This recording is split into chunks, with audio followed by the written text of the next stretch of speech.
Yeah, well, 54 is about to be discussed. And what about 67? Have you had a chance to see your local beach, by the way, since the cyclone?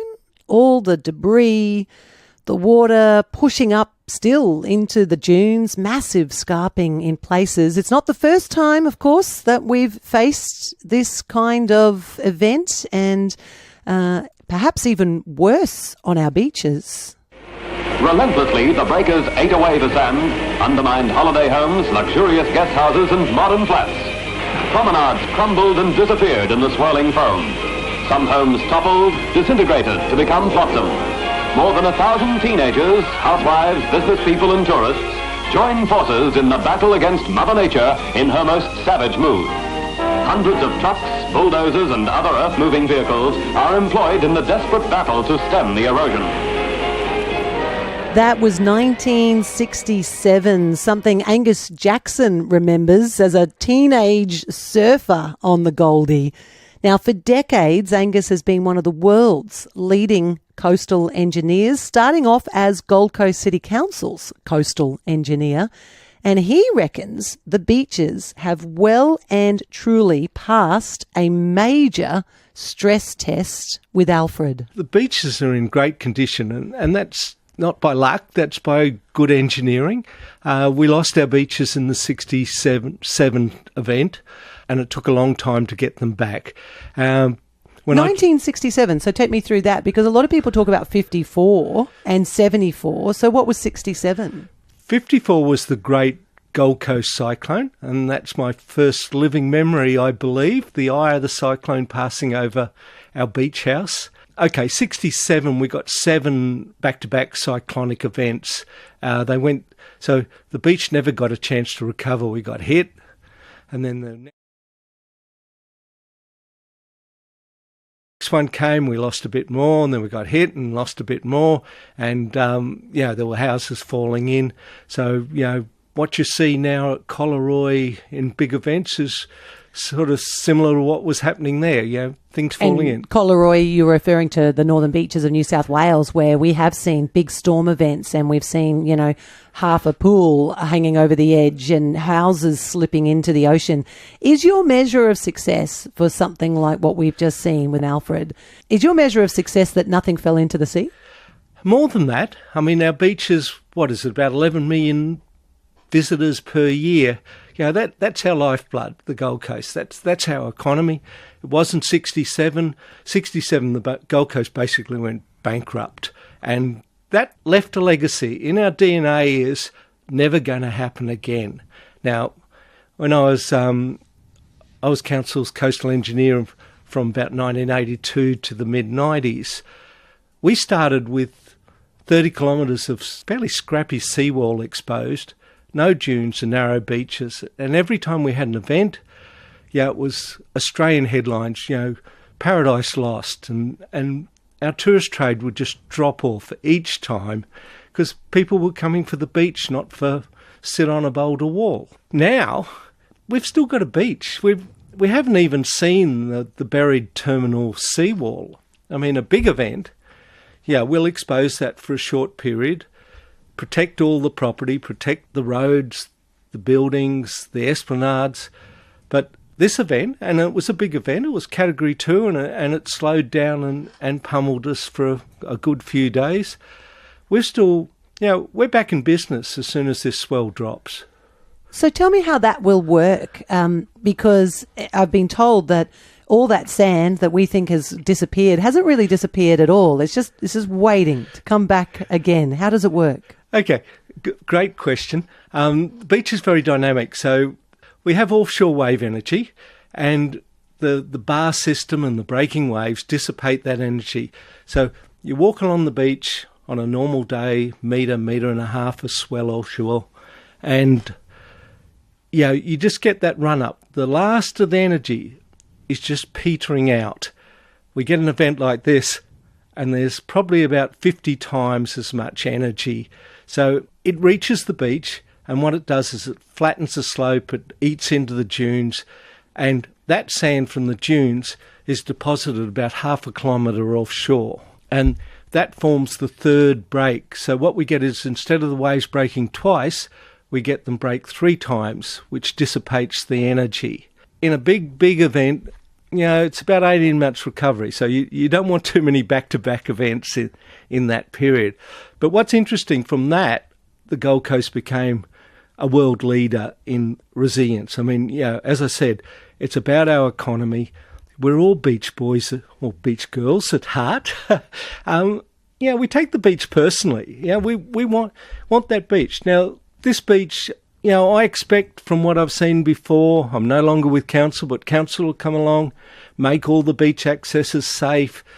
Any dangerous steep dunes, they'll pull down, and the lifeguard signs will be up, and the visitors and locals will be back in the surf. How quickly do you think that part can happen? I wouldn't be surprised if a week. Council's pretty good at getting that asset back, but it's very much a dynamic asset. I mean, we've lost a bit of the Ocean Way, and we've lost some of the lifeguard towers have been threatened, but they're all designed with lifting hooks, the lifeguard towers. The Ocean Way is a disposable asset.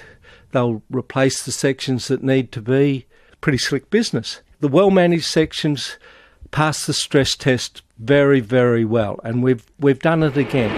These ramparts were reinforced with old cars and trucks, and when the gale winds subsided, high tides extended the devastation. It seemed inevitable that the Gold Coast was doomed. But no sooner had the seas dropped when the task of restoring the beachfront had begun. What was the stage of the Gold Coast when cars were being used as helping out our beaches? What was going on then?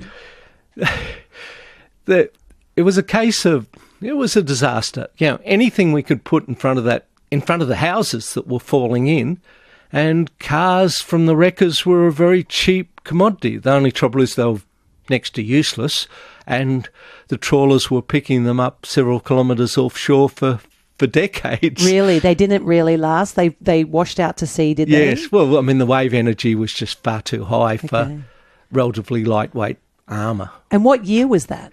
That was, it went from 62, 65, 67, 72, 74, but the cars, 67. I want to just remind you who you're listening to here on 91.7 ABC Gold Coast. My guest is Angus Jackson.